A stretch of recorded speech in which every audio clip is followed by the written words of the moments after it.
샬롬.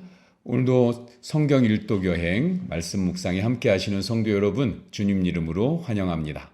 자, 오늘은 찬송가 487장 어두움 후에 빛이 오며 찬송하겠습니다.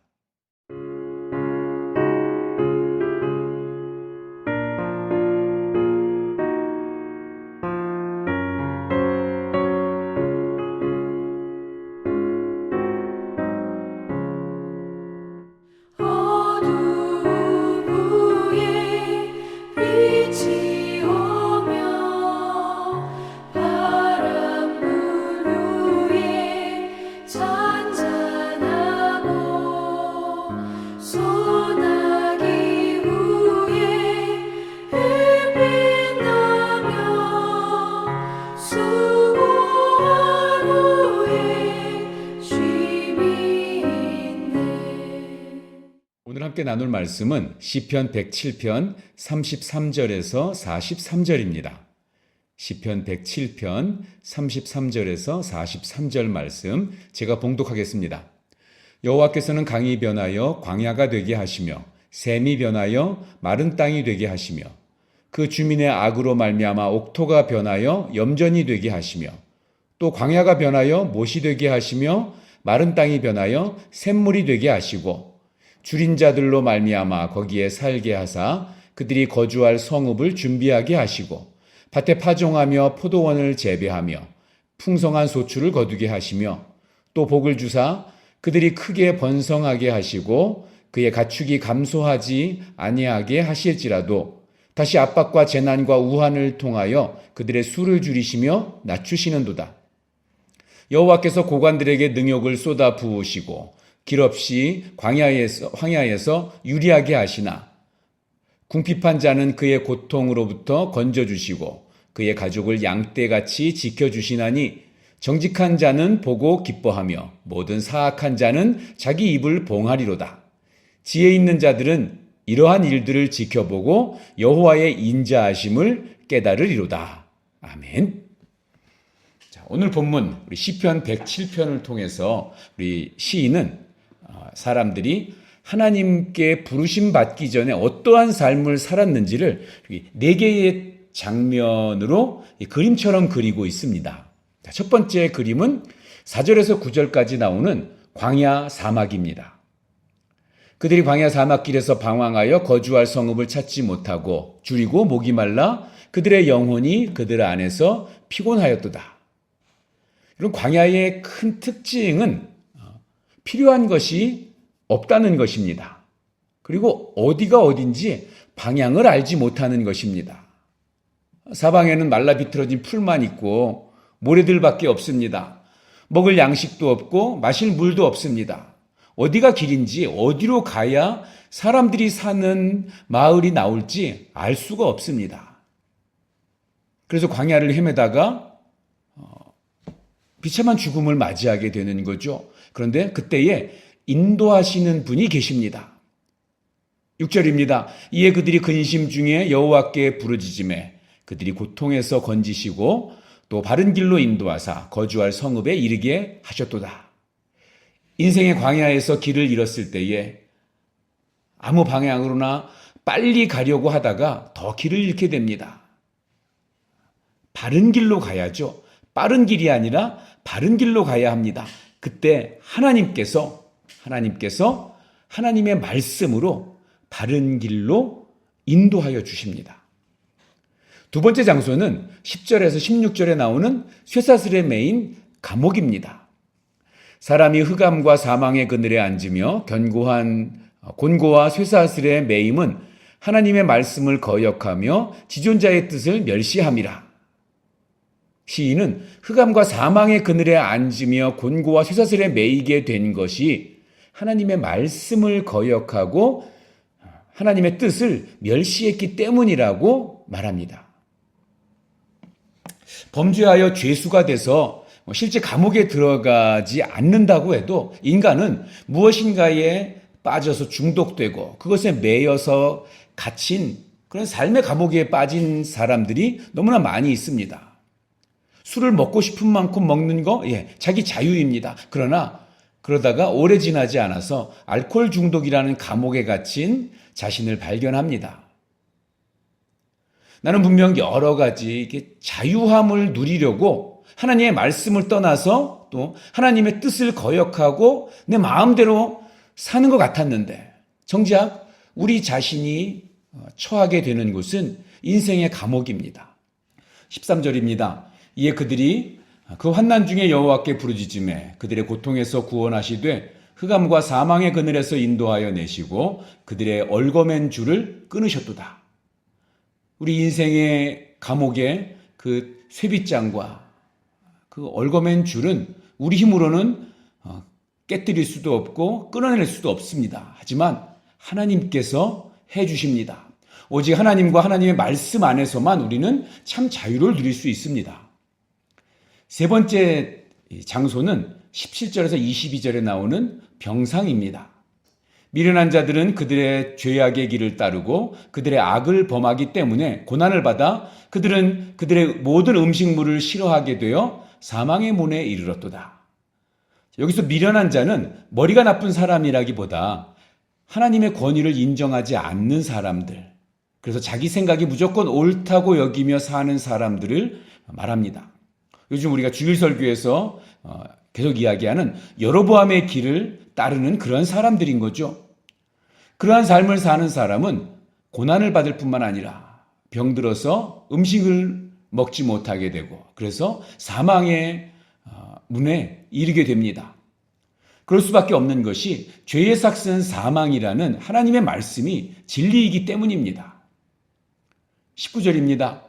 이에 그들이 그들의 고통 때문에 여호와께 부르짖으매 그가 그들의 고통에서 그를 구원하시되 그가 그의 말씀을 보내어 그들을 고치시고 위험한 지경에서 건지시도다.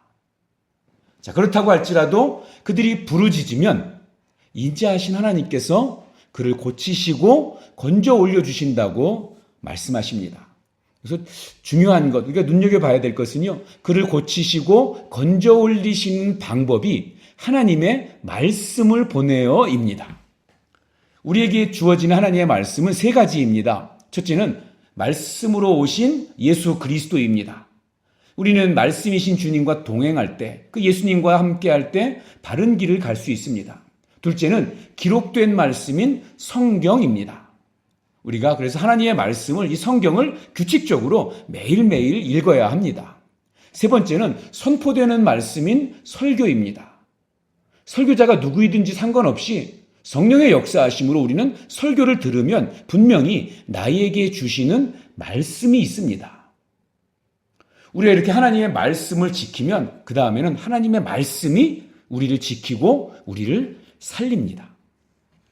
자, 마지막 네 번째 장소는 23절에서 32절에 나오는 바다의 폭풍입니다. 배들을 바다에 띄우며 큰 물에서 일을 하는 자는 여호와께서 행하신 일들과 그의 기이한 일들을 깊은 바다에서 보나니 여호와께서 명령하신즉 광풍이 일어나 바다 물결을 일으키는도다. 그들이 하늘로 솟구쳤다가 깊은 곳으로 내려가나니 그 위험 때문에 그들의 영혼이 녹는도다. 그들이 이리저리 구르며 취한 것 같이 비틀거리니 그들의 모든 지각이 혼돈 속에 빠지는도다. 그럼 바다 한가운데서 풍랑, 이 태풍을 만나면 아무리 큰 배라도 안전을 보장할 수 없습니다. 저는 처가가 부산 바닷가라서 이 폭풍이 오는 것을 직접 바다에서 본 적이 있는데요. 이 태풍이 부는 바다는 제가 본 느낌을 한마디로 바다가 이렇게 물이 벌떡 일어나서 막 달려오는 것 같은 느낌의 그 파도가 정말 무시무시했습니다. 그런데 이런 폭풍을 이 배를 타는 사람들이 바다 한가운데서 만난다면 정말 공포의 대상입니다. 그래서 그들의 영혼이 녹는도다 이렇게 탄식하면서 인간의 지혜와 인간의 힘은 그 앞에서 도저히 아무것도 할 수 없다고 이야기를 하죠. 28절입니다. 이에 그들이 그들의 고통 때문에 여호와께 부르짖으매 그가 그들의 고통에서 그들을 인도하여 내시고 광풍을 고요하게 하사 물결도 잔잔하게 하시는도다.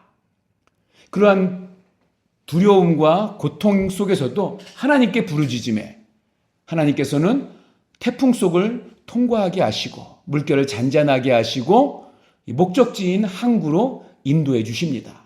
그래서 우리 인생의 항해에서 아무리 강력한 태풍을 만나도 소망 가운데 나아갈 수 있게 되는 것입니다.